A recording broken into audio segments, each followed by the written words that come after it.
Welcome to Math TV with Professor V. It's Monday, January 20th, 2023. Here's the integral of the day. And no, you don't have a weird case of deja vu. This is the same integral that I did yesterday, but I'm going to show an alternative method to evaluating it.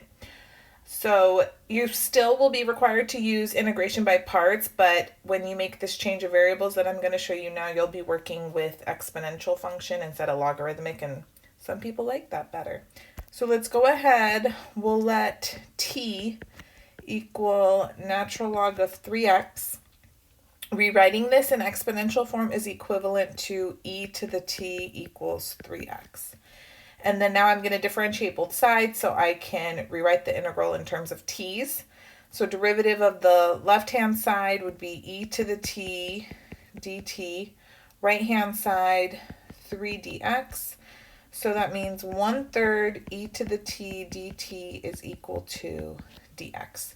So now let's see what we have here. We have our integral.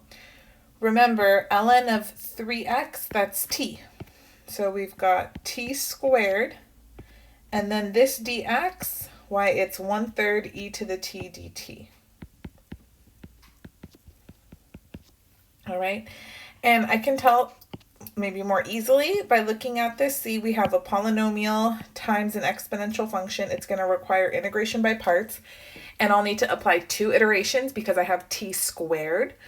So you can go ahead and do that, assign u and dv, and then repeat u bar, dv bar. Since it's going to take a couple rounds, I'm going to use the tabular method. If you're not familiar with it, I'll link the video here. I just uploaded it. I showed it to my class the other week and they loved it.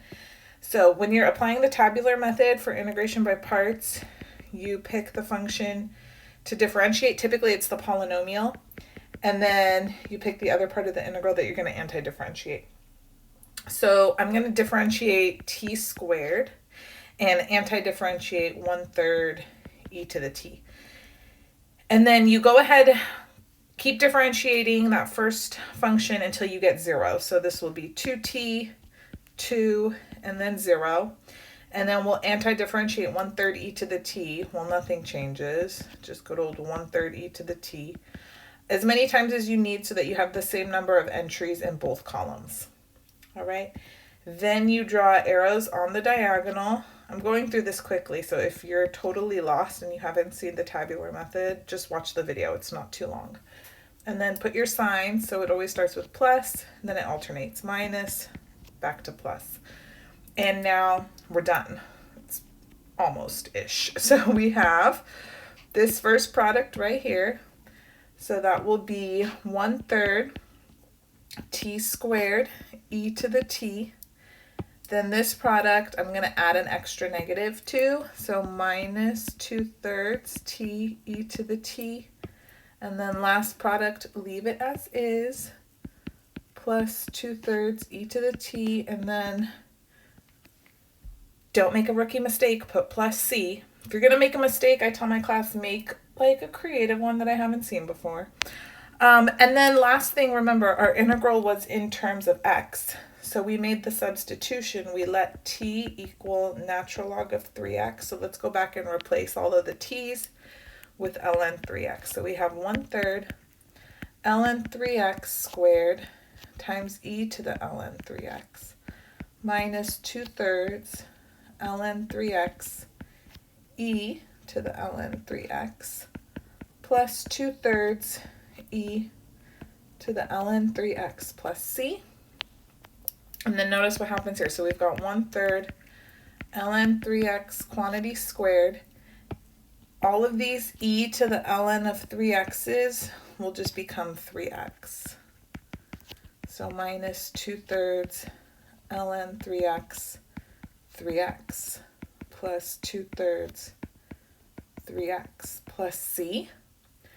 And then, of course, we won't leave it like this. These 3's cancel, as do these 3's, as do these 3's.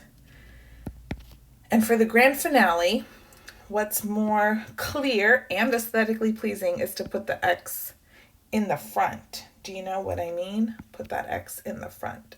So we will write our final answer as x ln of 3x squared minus 2x ln of 3x I mean, you could put parentheses or not, whatever.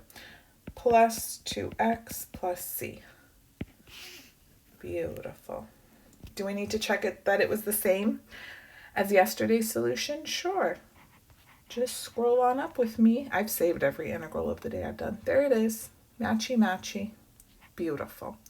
So give this video a thumbs up if you enjoyed it. Let me know which method you liked better if you've watched both. I'm curious. I feel like this one had maybe a little more steps, but students are probably more comfortable working with e to the t, e to the x exponential functions as opposed to logarithms generally. So, I say whatever you need to do to get it right. That's my motto. If you're taking math right now and you need some help, check out the rest of my channel. I have video lectures complete for Calc 1, 2, 3, pre-calc, lots of good stuff. And you can follow me on Instagram and TikTok at Math TV with Professor V. Have a great day, guys. I'm off to hot yoga.